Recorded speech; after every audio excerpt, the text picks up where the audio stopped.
नाज़रीन, मां आहियां कुर्बान बलोच। नाज़रीन, मुल्क जी जेका सियासी सूरत हाल आहे या अदालती सूरत हाल आहे उहा वधीक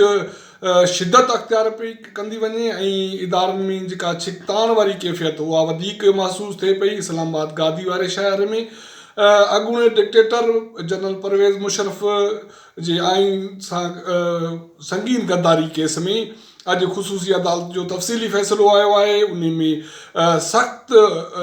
सज़ाऊं उन लाइ तजवीज़ कयूं वियूं आहिनि। जेतोणीकि जेको मुख़्तसर फ़ैसिलो ॾिनो वियो हो उन में जनरल परवेज़ मुशर्रफ खे मौत जी सज़ा ॾिनी वई हुई संगीन गद्दारी केस में आइन सां खे मुअतल करणु या 3 नवंबर 2007 ते एमरजेंसी लागू करण जे हवाले सां अॼु जेको तफ़सीली फ़ैसिलो जारी कयो वियो आहे उन में जनरल परवेज़ मुशर्रफ डिक्टेटर ख़िलाफ़ु 5 इल्ज़ाम उहे साबित कया विया आहिनि या उन में सज़ा ॾिनी वई आहे ऐं उनखे इहो फ़ैसिलो जेको तफ़सीली जारी कयो वियो उन में 5 भेरा उनखे मौत जी सज़ा ॾिनी वई आहे। हिन फ़ैसिले में जेको बेंच जो सरबराह आहे जस्टिस वकार सेठ उन जेको कानून नाफ़िज़ कंदड़ इदारा आहिनि उन्हनि खे इहा हिदायत कई आहे या सिफ़ारिश कई आहे त जनरल परवेज़ मुशर्रफ जी गिरफ़्तारी खे यकीनी बणायो वञे, पर हू जेकॾहिं गिरफ़्तारी खां अॻु फ़ौत थी वञे थो त खेसि संदसि लाश खे डी चौक ते 3 ॾींहंनि लाइ लटकायो वञे। नाज़रीन, इंतिहाई सख़्तु लफ़्ज़ इस्तेमालु कया विया आहिनि ऐं सख़्तु सज़ा तजवीज़ कई वई आहे जेतोणीकि यकीनी तौर ते आइन सां गद्दारी हिकिड़ो वॾो ॾोह आहे हर मुल्क में ऐं आइन में इहो लिखियलु आहे त जेकॾहिं मुल्क जे आइन खे केरु मुअतल करे उन ख़िलाफ़ु कोई क़दम खणे या उन जी साज़िश करे या उन में साथ ॾिए त उन हवाले सां उन जी सज़ा सख़्तु उहो गद्दारी जो मुर्तकब थिए थो। हिन जेको तफ़सीली फ़ैसिलो आहे उन में उन खे मुल्क मां फ़रार कराइण या मुल्क मां ॿाहिरि मोकिलण में जेके किरदार आहिनि या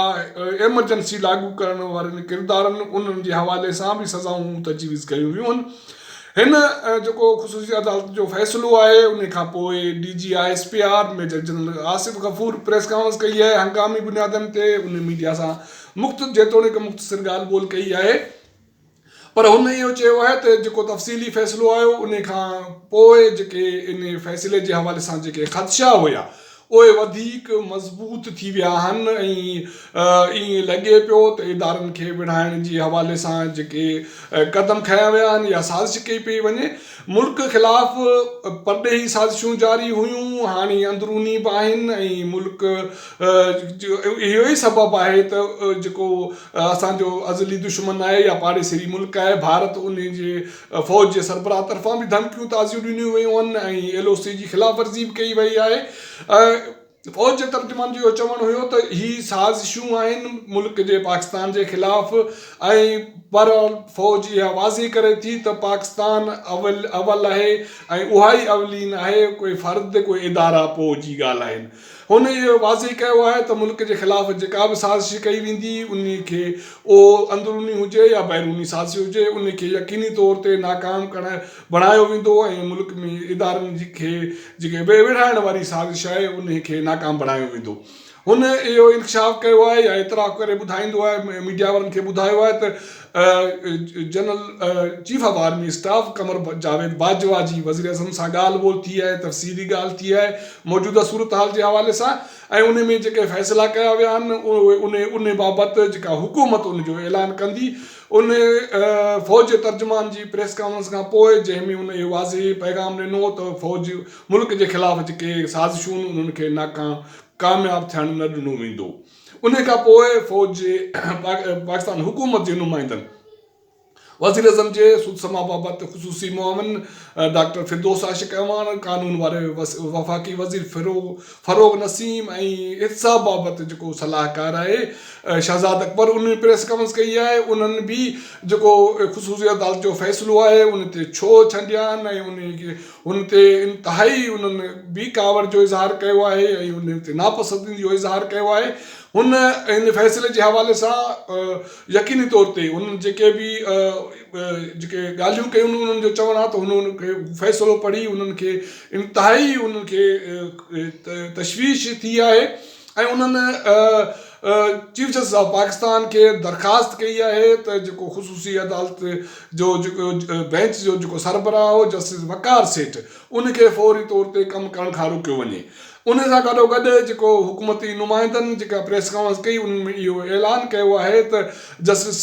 वक़ार सेठ ख़िलाफ़ु सुप्रीम जुडिशियल काउंसिल में रेफरेंस दाख़िल कयो वेंदो ऐं उन रेफरेंस में हुकूमत तरफ़ां उन ते कहिड़ा इल्ज़ाम हया वञनि था इहो त जॾहिं रेफरेंस साम्हूं ईंदो त ख़बर पवंदी। बहरहाल हुकूमत बि माना हिकिड़ी लाइन क्लियर करे छॾी आहे फ़ौज ऐं वफ़ाक़ी हुकूमत हाणे हिकिड़े लाइन ते आहिनि। बाक़ी जेके अदालत तरफ़ां जेको ख़ुसूसी अदालत तरफ़ां फ़ैसिलो अॼु जारी कयो वियो आहे बाक़ी को रद्द अमल कोई सियासी धुरियुनि तरफ़ां बि न आहे। बहरहाल हींअर जेका सूरत हाल आहे उहो उन में लॻे थो त अदलिया ख़ासि करे जेका ख़ुसूसी अदालत जो फ़ैसिलो आहे उन जे करे मुल्क जे जेके इदारनि में हिकिड़ी छिकतान वारी सूरत हाल पैदा थी वई आहे जेको कंहिं बि सूरत में मुल्क लाइ कोई बहितर अमल न आहे। इहे मां सम्झां थो त इन मौजूदा सूरत हाल खे जेकॾहिं तनाज़ुर खे नज़र में रखिजे त पोइ कुझु ॾींहं अॻु में जेको सेनेट जे अॻूणे चेयरमैन में रज़ा रब्बानी इदारनि में ॻाल्हियुनि जी जेका डायलॉग जी ॻाल्हि कोई कई हुई या वफ़ाक़ी वज़ीर फवाद चौधरी जेका इदारनि में डायलॉग जी ॻाल्हि कई हुई उन जी अहमियत वधी वञे थी। हाणे जेका मौजूदा सूरत हाल आहे उन में इहो ज़रूरी आहे त हिन सॼे बहरान खे हल करण लाइ या इदारनि में हिकिड़ी हम आहंगी पैदा करण लाइ इदारनि में हिकिड़ो डायलॉग जो अमल थियणु घुरिजे ऐं उन त जीअं मुल्क मौजूदा बहरान वारी कैफ़ियत या इदारनि में जेका टकराव वारी सूरत हाल मां निकिरी सघे। हिन मौजूदा सूरत हाल में अञा जेतोणीक सियासी जमातूं जेके आहिनि उहे ख़ामोश आहिनि। मुख़्तसर जेको फ़ैसिलो आयो हो उन ते सियासी जमातुनि पंहिंजे रद्द अमल जो इज़हार कयो हो पर उन खां पोइ जेका सूरत हाल पैदा थी आहे उन खां पोइ ख़ामोशी आहे ऐं इन हवाले सां जेको ख़ुसूसी अदालत जो जेको फ़ैसिलो आहे उन में जेके लफ़्ज़नि जो इस्तेमालु कयो वियो आहे या सख़्तु नोयत जी जेका ॿोली इस्तेमालु कई वई आहे उन खां पोइ ख़ामोशी आहे। हाणे अॻिते मुल्क जी सियासी सूरत जे हवाले सां इदारनि जे हवाले सां छा थो तइमु थिए इहो ज़ाहिर आहे। इहो हाणे हुकूमत अॼु ऐलान कयो हाणे इन हुकूमत उनखे जेको जस्टिस वक़ार सेठ ख़िलाफ़ु सुप्रीम जुडिशियल काउंसिल में रेफरेंस दाख़िल कंदी ऐं उन खां पोइ ॾिसूं त जेको चीफ जस्टिस ऑफ पाकिस्तान खे जेका दरख़्वास्त कई वई आहे ख़ुसूसी अदालत जे सरबराह खे कमु करण खां रोकण जी उन ते कहिड़ो रद्द अमल थो अचे इन हवाले सां जेका बि सूरत हाल अपडेट थींदी रहंदी असां तव्हांखे अपडेट कंदा रहंदासीं। असांजो चैनल ॾिसो उनखे शेयर कयो ऐं सब्सक्राइब कयो।